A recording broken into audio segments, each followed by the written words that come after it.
At Boyer RV Center, we have a huge selection of RVs to choose from and a service department to handle all your needs. We keep proving there is magic out there, and you'll find it at Boyer RV Center. The Erie man accused of murdering his wife in their West Erie home is expected to plead guilty to homicide today. 60-year-old Richard Valentine is scheduled to make a plea before Erie County Judge John Boza. Valentine is accused of beating his wife Anna to death inside of their Villa Maria apartment in the 800 block of Plum Street, then walking to the VA Medical Center to confess to the crime. Jury deliberations continue this morning against an Erie woman accused of carrying on a sexual relationship with an 11-year-old. 28-year-old Carrie Dana is on trial for rape, involuntary deviant sexual intercourse, indecent assault, and corruption of minors. Dana is accused of repeatedly having sex with the 11-year-old boy between March and August of 2007 at her Erie home. John Kansas and his invention of a radio wave generator to treat cancer was the focus of a 60 Minutes special report last night. 60 Minutes correspondent Leslie Stahl originally aired her story on local inventor John Kansas last April. Well, that special report aired once again last night. Now, the special airs as Erie hospitals prepare to begin testing the generator on blood samples.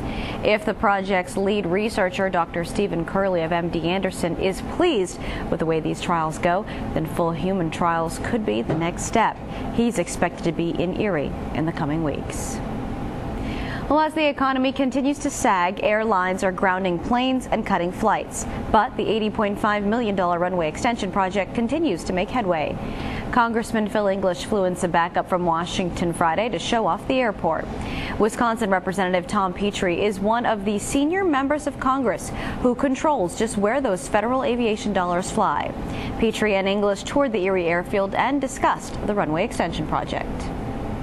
The federal government's already made a partial commitment to carrying this $80 million airport expansion project forward, and so it would be penny wise and pound foolish to stop at this point. It's just a question of getting the federal legislation through so that the funding stream can be hopefully expanded. If we're serious about moving forward, if we're serious about being the kind of place where companies create jobs in the future, if we're serious about giving local people access to opportunities to travel, we have an obligation to plan now to have a world-class facility here. Without this investment, without an expanded runway, I think that we would be dead in the water. While the members' trip to the Erie Airport doesn't guarantee more federal funds, it is an indication that the project is moving forward. The Cambridge Springs prison is planning a multi-million-dollar expansion, and not just to make room for more inmates, but adding new programming as well. In this I-Team Closer Look, WSEE Newswatch reporter Stephanie Shelkin looks at life inside the prison. Linton and Rosie have been living at Cambridge Springs Prison for about 9 months. Sure, they are cute and fun to play with, but they also have a job to do, and the inmates are their trainers. The dogs are with the inmates 24/7. They live in their cells with them, and they provide all their basic care. So they feed, they water, they groom, take care of all, exercise, and their training. So pretty much everything. The PUP program allows the inmates to give back to the community. We do train puppies here for their first year. We actually get them when they're about 3 months old, and we train them for their first year, and then they go on to more intense training to help physically disabled people. So that's a good way that the women can give back to the community. This is just one of the many programs Cambridge Springs offers the women incarcerated here.